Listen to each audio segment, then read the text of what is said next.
How my biggest failure became my biggest success. Keep watching.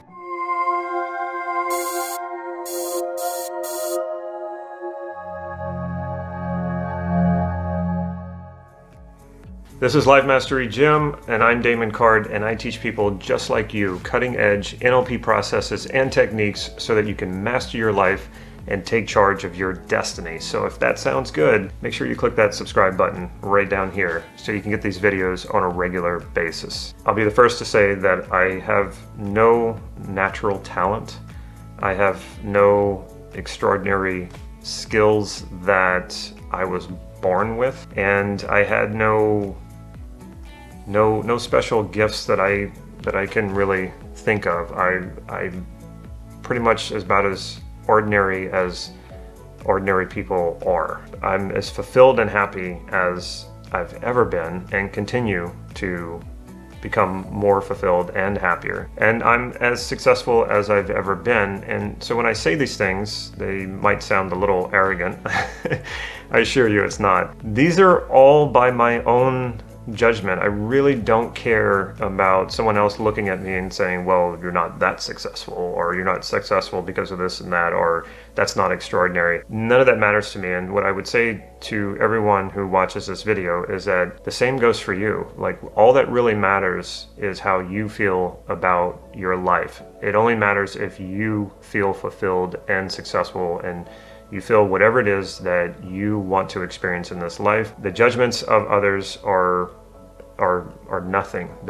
If you live your life according to that, you can assure yourself that you will never be fulfilled if you go about it like that. But for me, this has only been a recent development. And when I say recent, I only mean like over the past 5 or 6 years has this been true, that I could say this. And prior to that, absolutely not. I felt like a complete loser. I felt unfulfilled. I felt unhappy. And if you looked at my life, you would say, well, Damon, you weren't a loser. And I would agree with you, but that doesn't matter. It's the way that I felt. And the way that I felt also made a difference in my behavior, and it limited me from doing a lot of the things that I now do and don't think twice about. So what is the purpose of this video? The purpose of this video is I get a lot of questions about my background, about my story. In fact, sometimes before I do a coaching consultation, just somebody who wants to do a session or who's thinking about doing coaching with me,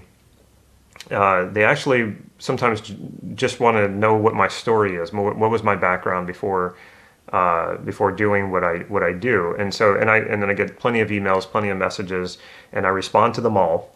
And I find myself answering a lot of the same questions over and over again as it relates to my story and my background. So I'm hoping that this video can kind of be like almost like a business card, or more than a business card, maybe like a Wikipedia page where it answers a lot of these questions. So, and maybe it's just because I'm lazy, because when somebody asks these questions, I can just now say, well, here, watch this video, and it'll tell you everything that you want to know. Hopefully everything that you want to know. And the other reason to make this video is if it inspires anybody to take charge of your life, take charge of your destiny, go out there and do the things that you want to do. And that doesn't have to be these big wow shebang things. They can be very, very simple. The main thing is that if this video can inspire you to look in the direction of whatever fulfills you and move closer and toward and more to that direction, I could count this as an extraordinarily successful video. First, I'm going to talk about my background before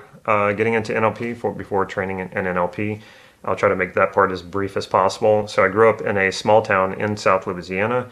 I had heard about NLP. My dad was into personal development and self-help, and that's where I first heard about people like Tony Robbins, Zig Ziglar, Jim Rohn. Actually got to meet Jim Rohn when I was 16, I believe. My dad took me to watch him give a talk. That was very exciting, actually. Even more so exciting when I look back on it, because he was one of the sort of the godfathers of personal development. I moved to New Orleans to go to film school. I wanted to be a filmmaker, which is kind of how one of the reasons why I do this, I do video. I saw this class listed as a philosophy class called the Philosophy of Psychology. So this brought together two things that I was always very interested in, philosophy and psychology, bringing it together. I took the class, and the professor was quite an extraordinary guy. He seemed very humble, simple in many, many ways, but when it came to therapies and change and transformation, he was a master. He would ask for demonstration subjects, and I would always raise my hand. So I got to do a lot of the demos with him. And basically what he would demonstrate, he started us off on psychoanalysis. So he started with Freud.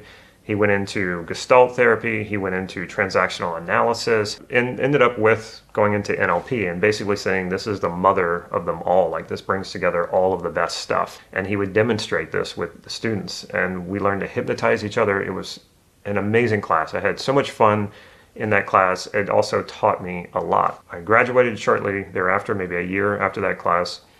And right around that time, 9/11 happened. I was out of school for the first time in my entire life, and I wasn't sure what to do next. And some other not so great things happened to me that just made life feel very, very scary. And I really withdrew into myself, and I got depressed. I didn't have health insurance at the time, so I called up my professor and I said, "Hey, you're the only one who I trust, and I can't afford anything, so can you help me?" He had me come into his office. He said, "I don't need your money, but I don't believe in a free service. So donate your time or some money to charity every time you come to see me, and come back and see me next week." So I thought that was amazing. I came to see him the following week, and in one session, and I'm not kidding, one session, I walked out of there and I wasn't depressed. This had been going on for months, and in 1 hour session, I wasn't depressed. And he used NLP to do that, and looking back on it, I knew what he did. It's a very simple process, but that stuck with me. I was like, this is extraordinary, and if I wasn't into film, I think I would study NLP, but I was into film and I was focused on that. And so I shot a big film. Not, when I say big, it didn't hit the big screen. It was just a feature length film. It was about an hour and a half-ish. And it took a lot of my resources, a lot of my time to do that. And after that was done, I thought, okay, the next thing to do here is to move to Los Angeles. So I moved to Los Angeles with my girlfriend, who then became my wife. And after 5 years of living in Los Angeles and not really getting anywhere, just trying to survive that city, I got married and started having kids, and I thought, okay, well, I've got to do something better than what I'm doing, and I don't really want to raise a family in Los Angeles. Santa Cruz popped up on the radar, and my dad is an insurance agent, and he provided a nice life for us, so I thought, well, that's what I'll do. I'll just become an insurance agent for the same company, and there was an opening in Santa Cruz. So en route to Santa Cruz, I realized, as I'm studying the market there, and I'm just trying to learn more and more about Santa Cruz, that NLP was created in Santa Cruz. And I thought, wow, what a coincidence. And I started thinking to myself, well, this is a great opportunity to learn NLP. I'm sure there's an NLP Institute on every corner. Well, I get here to Santa Cruz, 2008, I had the financial crisis with 2 babies under the age of 2, and my wife at the time had to commute an hour to work and an hour back. And we knew nobody. So I had no referral sources. It was one of the worst situations I could have put myself in. And there was no NLP. I didn't see an NLP Institute anywhere. Nobody talked about it. It seemed really, really strange, but it was, as far as NLP went, it was a ghost town. Not surprisingly, I fell into another depression because everything was going south in my life. My marriage, my business, you name it, it was not good. I was working so many hours that I couldn't spend the time with my kids that I wanted. The whole reason I was doing this was not because I liked insurance, but because I wanted the freedom, and I certainly wasn't getting that, and there was no passion in it for me, there was no joy in it, so everything felt horrible. Everything I did was for the insurance agency, and I got very little in return. Fell into another depression. My wife said, "Hey, you're not okay. You need to do something." So I got a therapist, very traditional psychotherapist. It takes an entire year for me to come out of the depression. So here's that difference. My professor, one session. a traditional psychotherapist an entire year. And the really strange thing is that as I was starting to get better, I was out of the depression and I felt myself like moving up, like I was climbing, I was getting somewhere. Every time I would go to see the traditional psychotherapist, it was like he only knew one level. So he knew how to get people out of the hole and get them on level ground. But if you were starting to go higher, he would bring you back down here by talking about your problems and really having you focus on your problems, especially the problems I couldn't do anything about. And so I started to notice that I was worse off after going through one of his sessions. So I stopped going, but I knew that I needed something. I couldn't, if I didn't do something about my mental health, I was going to end up right back there again, depressed. And it's just like working out. It's just like, working your body and eating right. You have to maintain it. It's not like you can go eat right for 1 week or even for a year and exercise for a year and then stop and think that you're going to be healthy for the rest of your life. And it doesn't work that way. And mental health and fulfillment doesn't work that way either. It's something you have to nurture. And understanding that, I realized this was probably the best time to start learning NLP. And what I did discover is that every summer they did have an NLP practitioner training from NLP University, Robert Dilts and Judith Delosier. It was a lot of money. It was 2.5 weeks out of my life, 2.5 weeks that I was trying to convince myself was okay to leave my office, to do, because my business wasn't doing well. And I jumped in and I did it. And it changed everything. Right away, I knew there was something, it felt like destiny. It felt like I was supposed to go to that training and that I was supposed to arrive in Santa Cruz. It was synchronistic. I didn't know what it was. I wasn't ready to be an NLP teacher. I wasn't ready to be an NLP coach. I was still focused on my insurance business, but something really shifted inside of me. And then the following year, throughout that year, I went to every NLP training I could afford. I went to another practitioner training with another teacher. They also had a hypnosis course. I took the hypnosis course, and by that time I was right back following summer and ready to take my master practitioner training at NLP University. At the time, I was being evicted we were being evicted from our home. The landlord was selling the house. We'd lived there for 5 years. I had just had knee surgery and I was on crutches. And if you've ever been to the campus at UCSC, it's not handicap friendly. And also my business, again, was still not doing well and money was tight. And it was getting harder and harder for me to justify going to the master practitioner training. But a friend of mine said, Damon, that's probably every reason why you need to go and do that training. And I was so happy I took that advice, because this is when the real changes started to happen. The real beliefs, the limiting beliefs got busted up, and new, much better beliefs came in. I started to realize what was making me miserable, what had made me so unhappy in my marriage, what had made me so unhappy in business, and I was ready to change it all. And I was finally brave enough and courageous enough to take those steps and to start making changes. I had an NLP practice group before I started NLP training, and especially after I started formal NLP training, it was a great resource to practice my own skills. And then I found myself more and more starting to step into the role of a teacher. So as that group grew, I realized I had a business opportunity in front of me, and I decided to call it NLP Gym. And if you've been watching my videos for a long time, you're familiar with that. This channel used to be called NLP Gym, and I started doing these short workshops with a friend of mine, and we started making money. And then we went to the next level of hosting other teachers, other NLP teachers, ones who had been around for a long time, and making money, not only learning from these teachers, but being able to make some money from it. It was a good time, and it seemed like the world was wide open. There was opportunity everywhere, so it seemed. And I hit another plateau. I didn't know what was going on. It just felt like I couldn't grow in NLP anymore. I wasn't unhappy anymore. It wasn't that I was becoming depressed anymore. It felt like I was under a glass ceiling, and I just couldn't push through it. I went to all my teachers. I said, hey, this is what's going on. What should I do? They've been practicing for almost 40 years.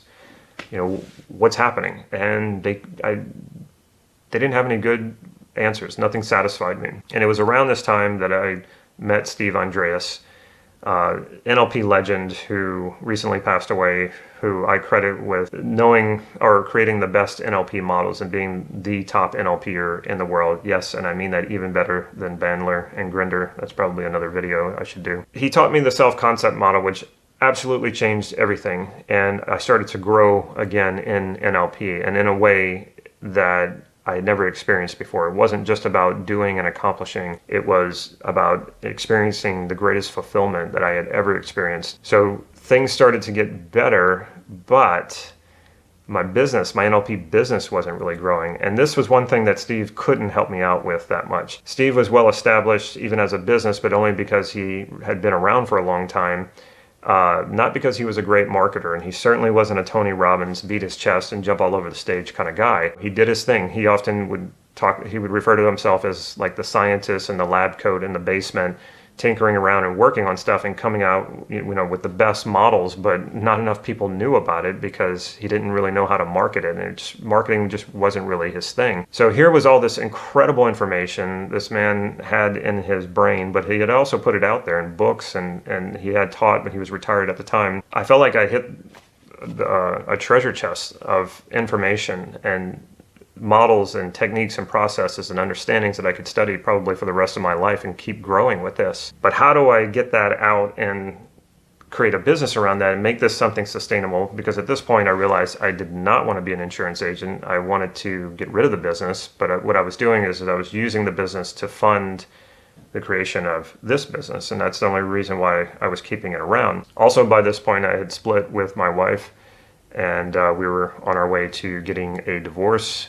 So I was settling into that and trying to figure out and solve many problems all at once. One of my main problems was, how do I get this stuff out there? How do I get people to know that this is the best stuff in the world and I'm here to teach it to you? And so that same friend who had worked with me in NLP Gym and had done some of the workshops with me, he had to exit the business because he had other businesses to take care of. But he was very good at marketing, and I said, "Hey, how do I grow this thing? How do I get people to know what I'm doing?" And he said, "Well, you went to film school. Why don't you start a YouTube channel and do a video every single day?" I thought about that, and I thought, okay, I'll do it, whatever it takes, right? So I started doing a video every single day. This started in April 4 years ago, so that would have been 2016. April 2016, I started doing a video every single day for this channel. And after 8 months of that, I finally got tired. I finally had to pull back to 3 videos a week. In that time, though, I had gotten a few thousand subscribers, and my email list had grown, so I did have a bit of a following. Now, the year before this, right before I started doing YouTube, I had hosted a trainer who was a well-known name, a big name in NLP, and it turned out to be the most successful workshop I ever hosted. And again, this is one of those opportunities where I wanted to learn from this teacher, and I didn't have to go and fly somewhere and pay a lot of money to do it. I was able to bring him to me and make some money off of it, and it was good exposure for me as well. Immediately we decided, yeah, we should do this every year. He should come back the following year. And in that time is when I created the YouTube channel and was successful in creating a following and getting more exposure. And so I thought, well, when we bring this trainer back, now that I have a few thousand subscribers on my YouTube channel, and now that my email list has tripled, we're gonna sell this thing out again. And not only that, we're gonna have to find a bigger venue. So we start promoting his next training, and only 2 spots sold. I was devastated. I was so hurt. I felt like the following that I had cultivated had betrayed me. That's how bad it was. And it was so bad that I couldn't even put my camera up and talk to it again. I was just so hurt. I was like, how could this happen? And I felt lost, and I felt like, well, now I don't have a business anymore. There's no real money coming in. YouTube is not the answer. Growing my email list did nothing. How could I? It felt like if I hadn't even done those things based on the success of the previous workshop, that this workshop should have been at least equally successful. And then you add the expanded email list, and you add the YouTube channel with thousands of subscribers. Shouldn't it have done at least as good, if not better? I was clueless. So I was lost.